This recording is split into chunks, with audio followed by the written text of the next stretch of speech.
Well guys, I'm out again in the mountains of southeast Idaho. It's really pretty decent day. We've had little sprinkles, a little bit of rain. I brought my Gore-Tex rain gear, so had it on for a good part of the day and just pulled over for a minute to do a quick review on the two-up seat that I've got, or the lounger they call it. It's a Tamarack unit.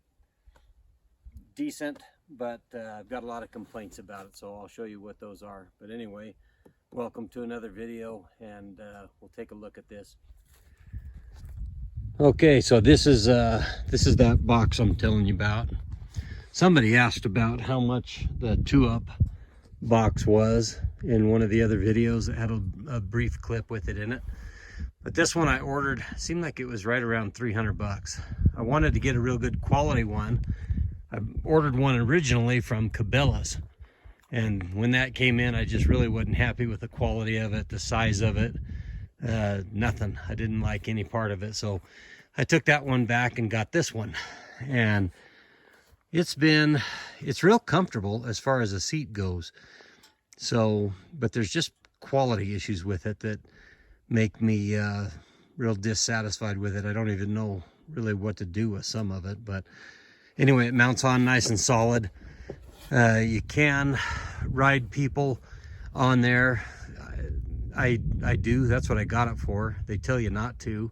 They say it's just for when you pull over to give you a place to sit as far as safety goes. But I think about everybody buys them and rides two up with them. It's kind of a problem though, because it is dangerous in that you've got all your weight over the rear axle. These quads really aren't designed to have a passenger.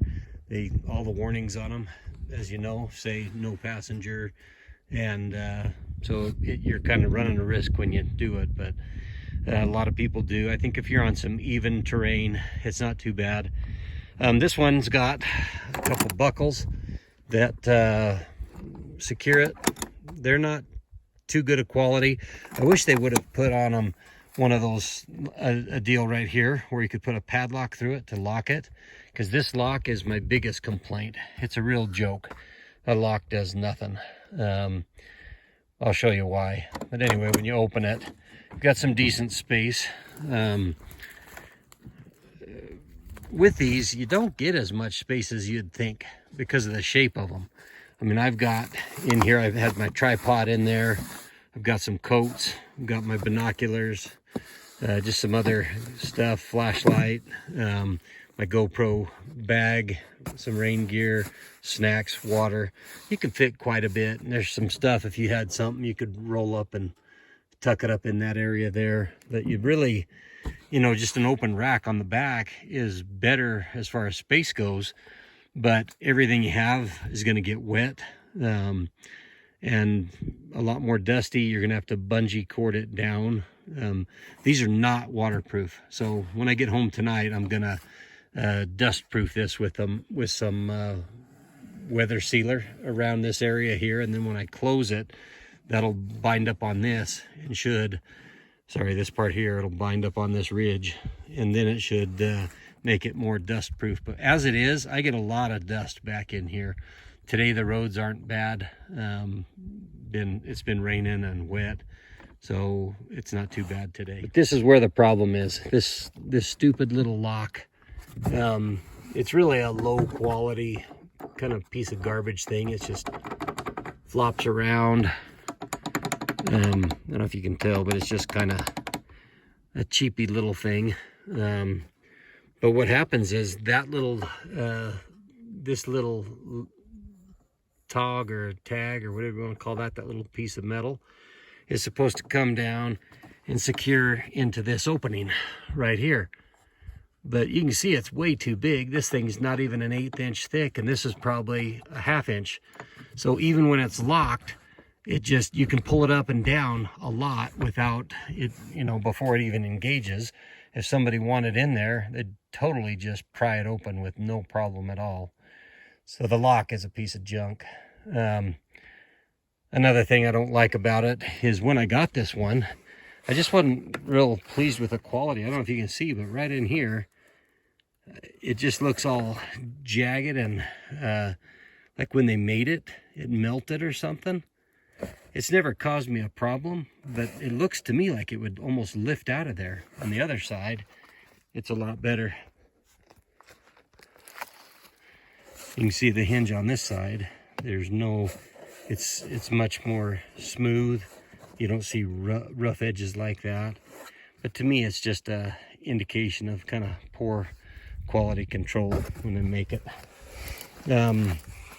It is comfortable to sit on. It does have an LED light here. I didn't hook it up, but it does have it if you want to do that. I just hooked it up with some, there are U-bolts that came with it.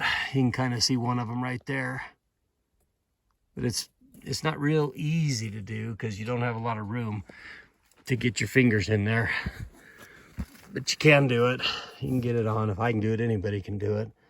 So, and when it's on, I'll try to give you a little idea. It's really solid.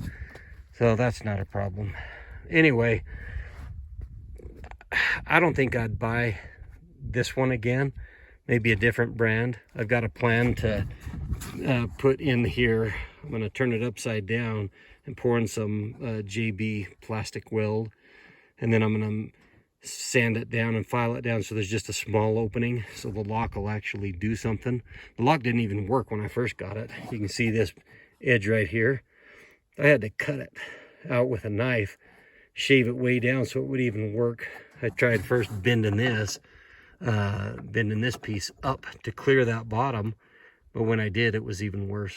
So anyway, it is nice to be able to put your stuff in here to lock it. You don't have to keep getting bungees out. I really do like that part. One other thing I forgot to mention about these is if you do have a passenger on them, one of the problems is their feet, when they're sitting up here, they're kind of high and they're back, so their feet are draping across here like this, and it doesn't give them really anywhere to, they can't get their feet all the way to the floorboard. So they make some different things to try to remedy that. I haven't been happy with what I've tried. There's some that mount down in this little floorboard area and they come up. They're just like little pedestals and they're hollow plastic. They were kind of junky. I bought those and had them on my 2017. Didn't really like them. What I have seen that I think might work better is a fender protector that comes down, mounts down in here, and then runs up like this and over the top and then attaches to the side of the rack. So it kind of makes a one-piece thing like this come down. And then it's got an adjustable foot peg on it that you can, I think it folds in and out also, and you can lift it up or down depending on the size of your rider and how long their legs are. So that's something you can do to try to remedy that problem. If it's, again, if you get in much uneven terrain, steep stuff, I just have the passenger get off because it just isn't worth it. On flat roads, trail riding, probably be okay, and I've done it quite a bit and haven't had a problem. But when it gets to some pretty aggressive stuff or steep inclines or declines are another problem without those because they can't really stop themselves. There's handles on this one so you can kind of hang on and that works okay.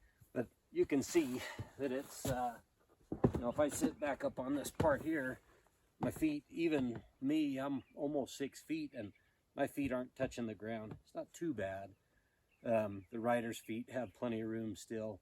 But with a foot peg, if you could have your feet up just a little bit and kind of out of their way, better mounted on one of those side rails, I think would be the ideal thing. But they are kind of comfortable to just sit on. Can take a passenger. My wife's ridden on here with me, my kids, grandkids. When they're little, it's a lot easier to do it and you don't have to worry about it. They're lightweight, you don't even hardly notice them there. And it kind of contains them too. I wanted one that wrapped around a bit so that when I had my grandson on here, he loves to ride. But that way he would be a little safer on there. Can do. Again, Tamarack 2-up seat for an ATV.